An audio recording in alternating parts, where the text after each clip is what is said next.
Muito boa noite a todos que me escutam nesse momento. Meu nome é Thomas Fischer, para quem não me conhece. Eu tenho 22 anos e frequento o Centro Espírita Fé, Amor e Caridade, conhecido carinhosamente como CEFAC, na cidade de Blumenau, em Santa Catarina, portanto da região da Quarta Uri. Eu farei a exposição dessa noite e antes nós iremos iniciar com a prece, que eu mesmo irei fazer.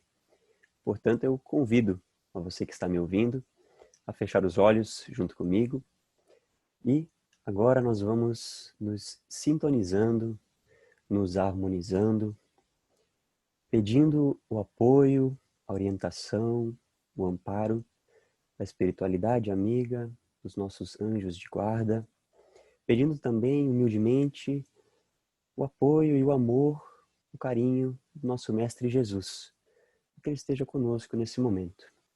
Reconhecemos a beleza e a importância do seu Evangelho e nesse momento, reunidos em paz, em harmonia, iremos refletir um pouquinho sobre ele. Com o coração aberto, dispostos a aprender, que a gente possa aproveitar da melhor maneira possível os momentos que vêm a seguir. Muito obrigado a todos, que assim seja. Muito bem. Como eu falei, então eu sou o Thomas e estou participando desse projeto de jovens expositores. Gostaria então só de agradecer a todo o apoio do pessoal da Quarta Uri, da nossa região, que tem estado à disposição para nos auxiliar em tudo que a gente precisa, e também, com certeza, agradecer a oportunidade que a Sexta Uri, a região de Joinville, está nos concedendo em participar desse projeto. Estou muito contente, muito feliz, e espero que seja bom para todos nós. Como talvez vocês já saibam, mas se não sabem, agora irão ficar sabendo, o livro que está baseando todo esse projeto de 2020 é a obra No Roteiro de Jesus, obra publicada pela FEB, organizada pelo nosso irmão Gerson Monteiro. E nessa obra, o Gerson, ele agrupou diversas mensagens do espírito de Humberto de Campos a respeito da época de Jesus. Essas mensagens psicografadas pelo Francisco Cândido Xavier, nosso querido Chico, autor de tantas obras. Então, eu hoje, particularmente, irei falar do capítulo 8 do livro No Roteiro de Jesus, que se intitula Na Escritura do Evangelho. Eu irei começar deixando claro a vocês que fiz um pequeno recorte desse capítulo, selecionando algumas questões que nele foram levantadas, porque se a gente lesse ele na íntegra, talvez não daria tempo, talvez não caberia aqui no momento de hoje. Portanto, eu convido vocês a lerem não só o livro completo, mas esse capítulo especificamente, para terem aí o entendimento nos mínimos detalhes. Portanto, só para deixar claro, eu fiz esse recorte para a palestra de hoje. Muito bem, lá nesse capítulo, a Escritura do Evangelho, no início dele, o Espírito Humberto de Campos nos conta que Jesus estava reunido com os seus discípulos na casa de Simão Pedro. Para quem tem uma intimidade com o estudo do Evangelho, já vai logo perceber que essa era uma prática habitual daquele grupo de homens. Se reunir na casa de Simão Pedro, que era já um dos apóstolos mais experientes com a sua família e com sua casa. Nos conta Humberto de Campos que Jesus havia dito a todos os discípulos que seria necessário divulgar o Evangelho. Seria necessário espalhar todas aquelas mensagens, todos aqueles ensinamentos e lições que Jesus vinha dando a eles. Eles teriam que levar isso em todas as direções. E então, nos conta Humberto de Campos que choveram perguntas a Jesus a respeito do tema. É realmente essa expressão que está no livro. Uma chuva de perguntas a Jesus. O que será que os apóstolos perguntaram a ele? Talvez, mais importante ainda, o que será que Jesus respondeu para cada um? E ainda, por que é que essa Esse capítulo se chama Na Escritura do Evangelho. É isso que nós iremos tentar pensar e descobrir nesse momento. A primeira pergunta feita a Jesus naquele diálogo entre eles foi feita pelo apóstolo Filipe. O Filipe pergunta a Jesus o seguinte. Essa foi a primeira pergunta daquele momento. Mestre, se os maus nos impedirem os passos, o que faremos? Nos caberá recurso à autoridade punitiva? Vejam então que Felipe, diante daquele conhecimento que ele tinha acabado de adquirir, daquela mensagem que Jesus havia dito a eles, de que seria necessário divulgar a boa nova, ele se mostrava preocupado com os maus tentarem impedir os passos, com os maus tentarem impedir a divulgação. Tomé, e aí nós vamos ler a pergunta de Tomé antes de especificamente entrar na resposta de Jesus. Tomé pergunta o seguinte a Jesus: e se formos atacados por criminosos? Mais à frente, Tiago, filho de Zebedeu, perguntou: e se nos odiarem e perseguirem? Estão percebendo? Judas Iscariotes, mais à frente, perguntou a Jesus o seguinte: e se inimigos poderosos e inteligentes nos destruírem? João, o evangelista, mais à frente perguntou a Jesus: e se os demônios nos atacarem? Percebam então que os discípulos naquela noite, naquele momento, eles estavam esboçando uma preocupação, uma primeira preocupação. O que fazer perante a não aceitação da divulgação da mensagem? Se formos atacados, se formos perseguidos, o que fazer? Eis então algumas das respostas de Jesus para aquelas indagações. O mestre respondeu a Filipe lá naquela primeira questão. A nossa missão destina-se a converter maldade em bondade, sombra em luz. Ainda que semelhante transformação nos custe sacrifício e tempo, o programa não pode ser outro. Portanto, diante da ofensa alheia, a nós não cabe também ofender. Se nos vierem com o mal, a nós não cabe devolver com o mal, mas sim, o nosso dever é tratar a maldade com bondade, transformando as sombras em luz. E isso não é necessariamente fácil, não é necessariamente simples. Exige da gente, muitas vezes, esforço, um esforço significativo. Exige renúncia e ainda paciência, porque muitas vezes leva tempo para que a transformação vá ocorrendo e a mensagem consiga se espalhar. Mais à frente, a Tomé, por exemplo, Jesus respondeu: o nosso ministério é de redenção, perdoando e amando sempre, persistindo no bem, atingiremos a vitória final. Deixando mais uma vez claro que, para quem deseja divulgar o Evangelho e seguir a mensagem do Cristo, não há espaço para o orgulho, para o ego, para a vingança.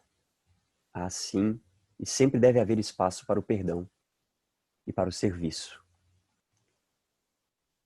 Mais à frente, então, avançando na nossa reflexão, nós vamos analisar uma questão levantada por Simão Pedro. Vejam que interessante a pergunta de Simão. Ele disse a Jesus: Senhor, temos boa vontade, mas somos também fracos pecadores. E se cairmos na estrada? E se muitas vezes ouvirmos as sugestões do mal, se ouvirmos as sugestões do mal, despertando depois nas teias do remorso? Então Simão Pedro na sua humildade, se coloca como se coloca na sua condição de pecador. E é claro que a gente vai ter aqui a sensibilidade de interpretar essa palavra com o que ela quer dizer. Somos imperfeitos e Simão sabia que o era. Ele coloca essa fragilidade diante de Jesus e pergunta: como lidar com isso? Quando nós cairmos, o que fazer? Quando nós errarmos, o que fazer? E vejam que qualquer semelhança entre os apóstolos e as suas aflições com as nossas próprias aflições não é mera coincidência. Cada discípulo de Jesus foi escolhido a dedo. Cada um deles tem uma semelhança com as nossas posturas psíquicas. Então, quando Jesus agora responder a Simão, ele está também respondendo a nós. Assim como em toda a conversa. Toda vez que ele se dirige aos apóstolos, ele está se dirigindo também a nós.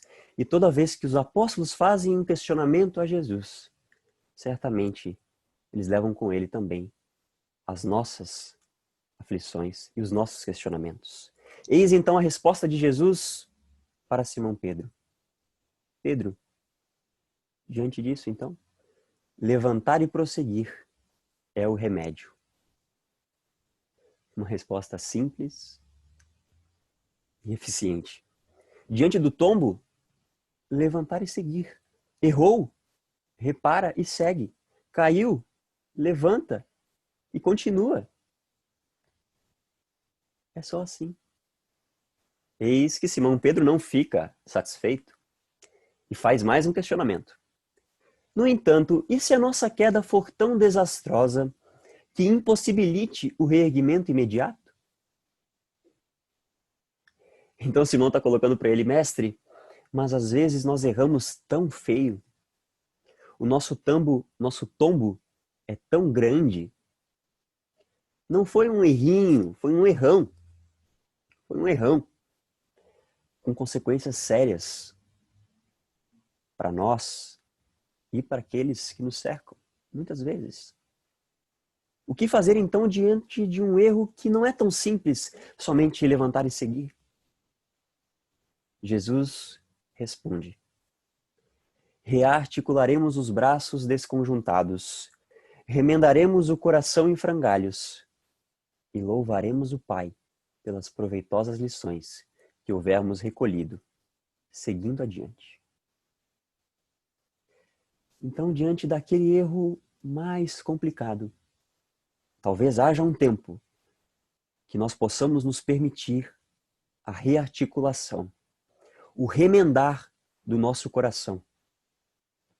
Mas, logo que isso seja feito, de novo, levantar e seguir é o caminho. E ainda, agradecer a Deus pelo tombo. Poxa, mas agradecer a Deus pelo tombo? Sim, porque é através dos tombos que a gente aprende a não tropeçar mais, que a gente fica mais atento no caminho. O sofrimento vem muitas vezes, se não sempre, para nos educar. Então é importante que a gente esteja atento para aprender a lição que cada engano que cometemos tem para nos trazer. E agradecer a Deus por esse aprendizado. Essas primeiras questões dos discípulos, naquele momento, naquela reunião, nos fazem lembrar de uma mensagem de autoria do espírito de Meimei, psicografada por Francisco Cândido Xavier. Essa mensagem, que nós iremos ler agora, está no livro Somente Amor. Nesse livro existem mensagens aí tanto de Meimei quanto do espírito de Maria Dolores, mas especificamente, como já falei, iremos ler agora a mensagem número 13 deste livro, intitulada Ouve e Segue. Ouve e segue. Eu peço gentilmente, eu sei que agora eu irei fazer uma leitura um pouco extensa, porque eu irei ler a mensagem integralmente. E às vezes uma leitura mais extensa pode fazer com que a gente se distraia. Então eu peço para que vocês reforcem a atenção Escutem o que a Meimei tem para nos dizer. Ouve e segue. Muitos companheiros em abençoadas tarefas, alusivas ao próprio aperfeiçoamento, na seara do bem, largaram encargos e compromissos por ouvirem dizer. Ouviram dizer palavras descaridosas que lhes arrefeceram o propósito de trabalhar e o anseio de servir.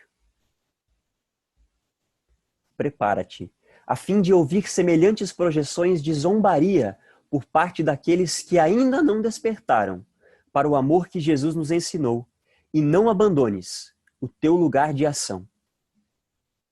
Vejam só, se cometeste algum erro no passado, dirão que não mereces confiança. Caso ainda não possuas cultura do mais alto gabarito, nomear-te-ão por ignorante. Na hipótese de usares discrição e benevolência para com os outros, te classificarão por modelo de ingenuidade. Se carregas algum desajuste psicológico, suportarás julgamentos precipitados, com amargos pejorativos de permeio.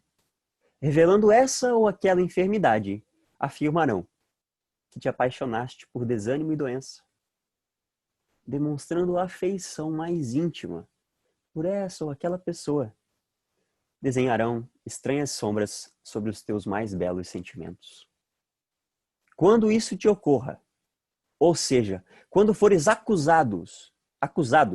quando tu fores acusado de algo que não necessariamente você cometeu, quando virem cheio de pedras na mão a respeito do teu trabalho, quando isso te ocorrer, diz Meimei, escuta as censuras que te façam.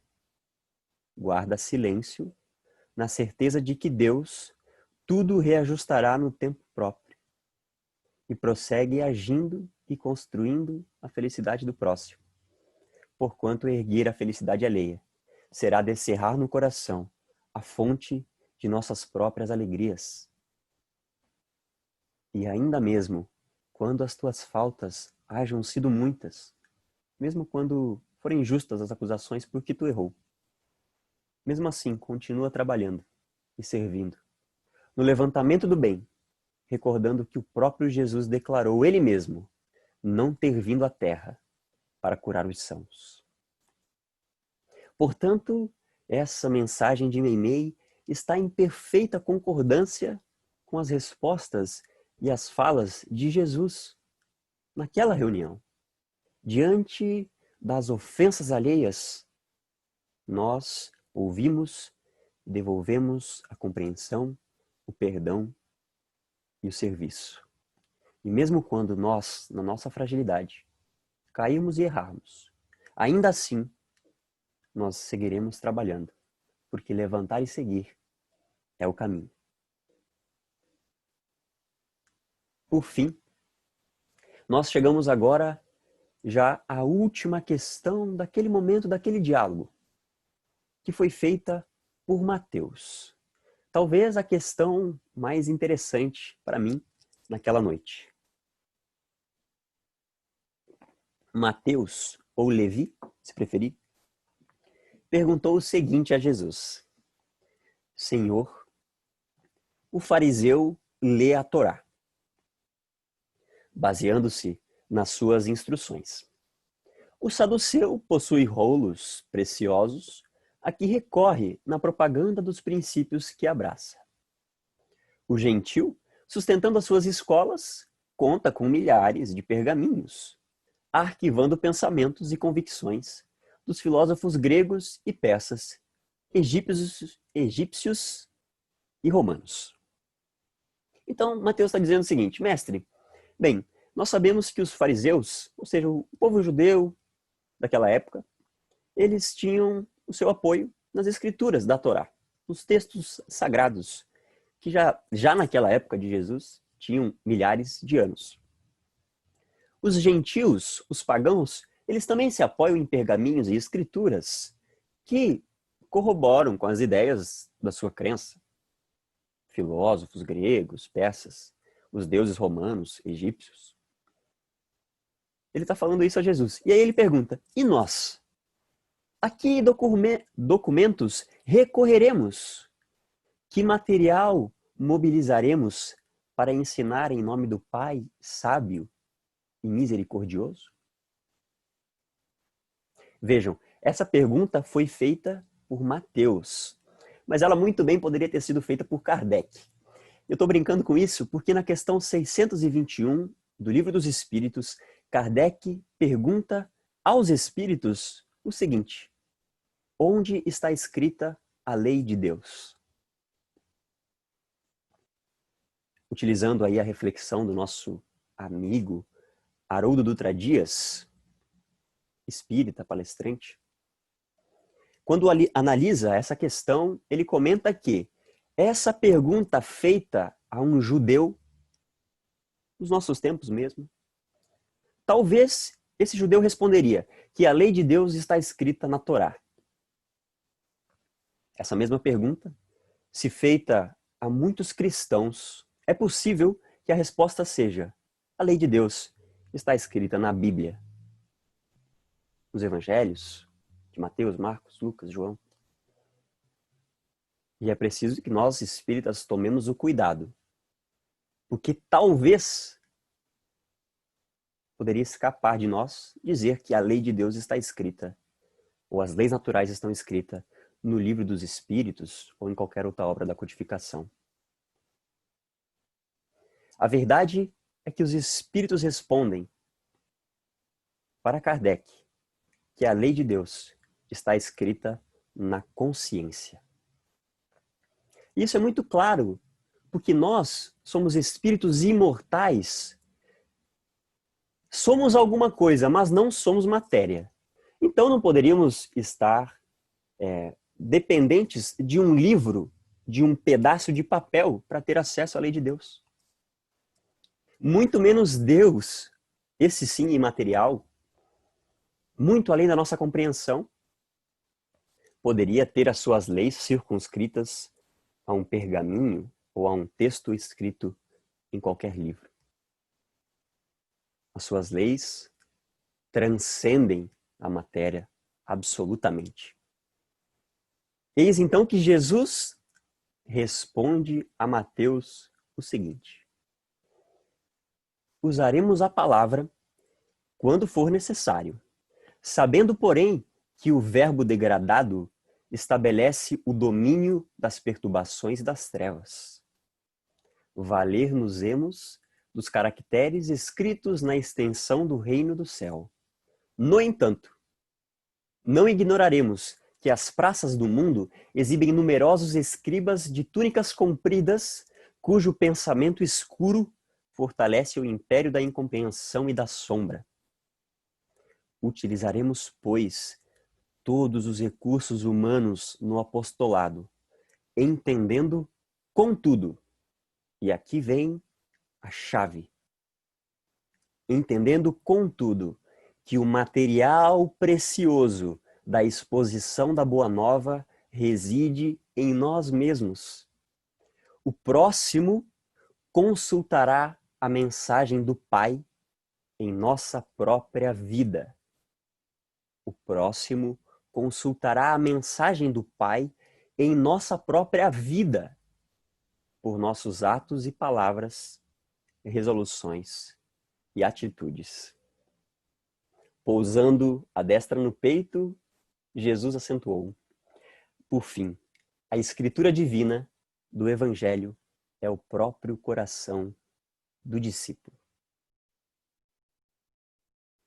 Se a gente parar um pouco e lembrar, por exemplo, de Francisco Cândido Xavier, já citado hoje. Autor de mais de 400 obras psicografadas, entre outras tantas milhares de psicografias. Será que a maior divulgação do Chico foram os livros escritos? Ou será que ele divulgou a mensagem de Jesus pela vida que ele viveu, pela postura com a qual ele viveu, pela maneira como ele tratava as pessoas, pelo amor que rodeou e baseou toda a sua existência enquanto Chico Xavier? É claro que todas as obras foram importantes, mas será que aquilo que toca e aquilo que mais divulgou a mensagem não foi a própria vida do Chico? O próprio Jesus era o evangelho ambulante. Ele vivia, em primeiro lugar, e claro, se utilizava do recurso das palavras, também para divulgar a mensagem de Deus. Portanto, meus queridos, diante da necessidade de nós divulgarmos o Evangelho de Jesus, a doutrina espírita, se nós formos atacados, nós devolveremos sempre com o perdão, com o amor e com o serviço. Perante a nossa própria fragilidade, ainda enquanto espíritos imperfeitos, caso a gente erre, nós levantaremos e seguiremos. E por fim, é importante que a gente utilize todos os recursos ao nosso alcance. Nós iremos falar de Jesus, de amor, de espiritismo nas redes sociais. Nós faremos palestras, nós escreveremos livros, nós composeremos músicas, nós iremos pintar quadros, vamos utilizar tudo. Mas, sempre lembrando que a principal maneira de divulgar o Evangelho é através da nossa vida, dos nossos atos, das nossas palavras, das nossas atitudes. Afinal, a escritura divina do Evangelho é o próprio coração do discípulo.